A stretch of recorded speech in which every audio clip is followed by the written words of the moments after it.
Today's reading from the Old Testament, Leviticus chapter 18, verse 1 through chapter 19, verse 24. And Yahweh speaks to Moses, saying, Speak to the sons of Israel, and you have said to them, I am your God, Yahweh. You do not do according to the work of the land of Egypt in which you have dwelt, and you do not do according to the work of the land of Canaan to where I am bringing you in, and you do not walk in their statutes. You do my judgments, and you keep my statutes, to walk in them. I am your God, Yahweh. And you have kept my statutes and my judgments, which man does and lives in them. I am Yahweh. None of you draws near to any relation of his flesh to uncover nakedness. I am Yahweh. You do not uncover the nakedness of your father and the nakedness of your mother. She is your mother. You do not uncover her nakedness. You do not uncover the nakedness of the wife of your father. It is the nakedness of your father. The nakedness of your sister, daughter of your father, or daughter of your mother, born at home or born outside, you do not uncover their nakedness. The nakedness of your son's daughter or of your daughter's daughter, you do not uncover their nakedness, for theirs is your nakedness. The nakedness of a daughter of your father's wife, begotten of your father, she is your sister. You do not uncover her nakedness. You do not uncover the nakedness of a sister of your father. She is a relation to your father. You do not uncover the nakedness of your mother's sister, for she is your mother's relation. You do not uncover the nakedness of your father's brother. You do not draw near to his wife. She is your aunt. You do not uncover the nakedness of your daughter-in-law. She is your son's wife. You do not uncover her nakedness. You do not uncover the nakedness of your brother's wife. It is your brother's nakedness.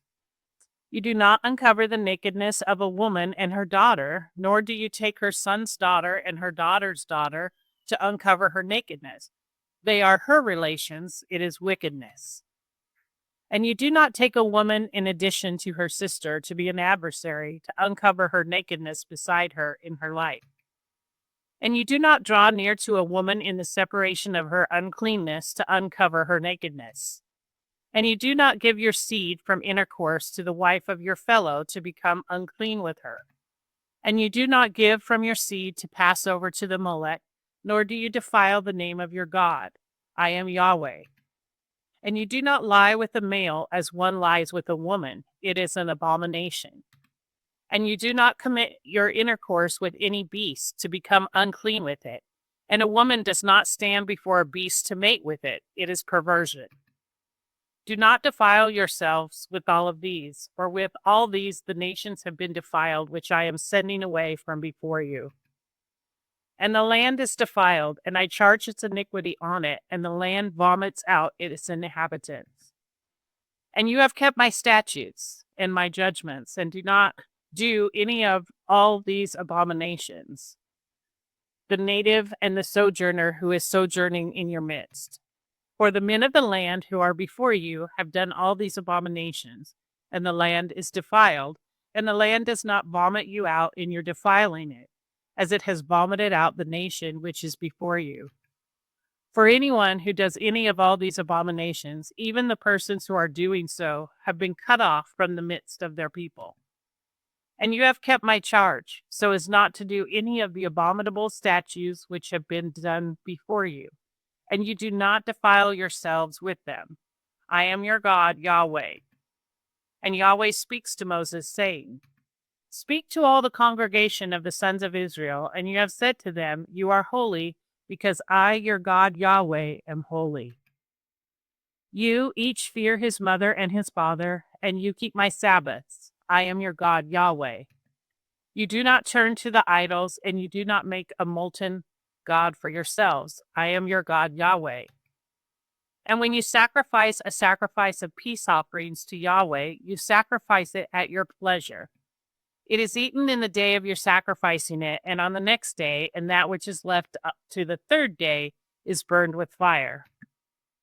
And if it is really eaten on the third day, it is an abomination. It is not pleasing. And he who is eating it bears his iniquity, for he has defiled the holy thing of Yahweh, and that person has been cut off from his people. And in your reaping the harvest of your land, you do not completely reap the corner of your field, and you do not gather the gleaning of your harvest. And you do not glean your vineyard, even the omitted part of your vineyard you do not gather. You leave them for the poor and for the sojourner. I am your God, Yahweh. You do not steal, nor feign, nor lie, each against his fellow. And you do not swear by my name for falsehood, or you have defiled the name of your God. I am Yahweh. You do not oppress your neighbor, nor take plunder. The wages of the hired worker do not remain with you until morning. You do not revile the deaf, and you do not put a stumbling block before the blind. And you have been afraid of your God. I am Yahweh. You do not do perversity in judgment. You do not lift up the face of the poor, nor honor the face of the great. You judge your fellow in righteousness. You do not go slandering among your people. You do not stand against the blood of your neighbor. I am Yahweh. You do not hate your brother in your heart. You certainly reprove your fellow and do not permit sin on him. You do not take vengeance nor watch the sons of your people, and you have had love for your neighbor as yourself. I am Yahweh. You keep my statutes. You do not cause your livestock to mate with two kinds. You do not sow your field with two kinds, and a garment of two kinds, mixed material, does not go up on you. And when a man lies with a woman with seed from intercourse, and she is a maidservant, betrothed to a man, and not really ransomed, or freedom has not been given to her, there is an investigation. They are not put to death, for she is not free. And he has brought in his guilt offering to Yahweh, to the opening of the tent of meeting, a ram for a guilt offering. And the priest has made atonement for him with the ram of the guilt offering before Yahweh, for his sin which he has sinned, and it has been forgiven him because of his sin which he has sinned. And when you come into the land and have planted all kinds of trees for food, then you have reckoned its fruit as uncircumcised. It is uncircumcised to you for 3 years. It is not eaten. And in the 4th year, all its fruit is holy. Praises for Yahweh. Today's reading from the New Testament, Mark chapter 8, 22 through 38. And he comes to Bethsaida, and they bring to him one blind, and call on him that he may touch him. And having taken the hand of the blind man, he led him forth outside the village, and having spit on his eyes, having put his hands on him, he was questioning him if he beholds anything. And he, having looked up, said, I behold men, as I see trees, walking. Afterward again he put his hands on his eyes, and made him look up. And he was restored, and discerned all things clearly. And he sent him away to his house, saying, Neither may you go into the village, nor tell it to any in the village.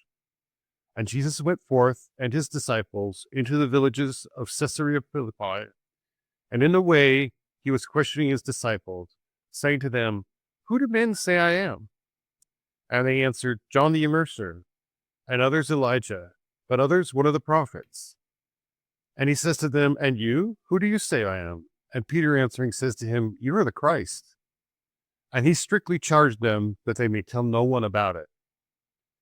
And began to teach them that it is necessary for the Son of Man to suffer many things, and to be rejected by the elders, and chief priests, and scribes, and to be killed, and to rise up again after 3 days. And openly he was speaking the word. And Peter, having taken him aside, began to rebuke him. And he, having turned, and having looked on his disciples, rebuked Peter, saying, Get behind me, Satan, because you do not mind the things of God, but the things of men. And having called near the multitude with his disciples, he said to them, Whoever wills to come after me, let him disown himself, and take up his cross, and follow me. For whoever may will to save his life will lose it, and whoever may lose his life for my sake, and for the good news' sake, he will save it. For what will it profit a man if he gain the whole world and forfeit his life? Or what will a man give in exchange for his life? For whoever may be ashamed of me and my words in this adulterous and sinful generation, the Son of Man will also be ashamed of him when he may come in the glory of his Father with the holy messengers. Today's reading from the Proverbs, chapter 32, verses 1 through 7. An instruction of David. Oh, the blessedness of him whose transgression is forgiven, whose sin is covered.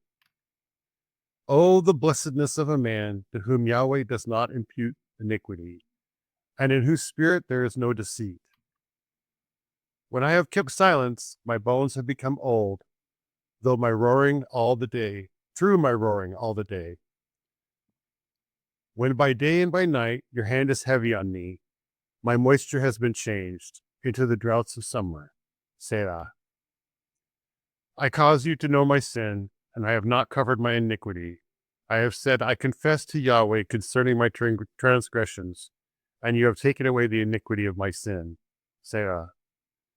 For every saintly one prays this to you, and the time to find you, surely an overflowing of many waters, they do not come to him. You are a hiding place for me. You keep me from distress. Surround me with songs of deliverance. Selah. Today's reading from the Proverbs, chapter 6, verses 19 through 20. A false witness who breathes out lies, and one sending forth contentions between brothers. Keep, my son, the command of your father, and do not leave the law of your mother.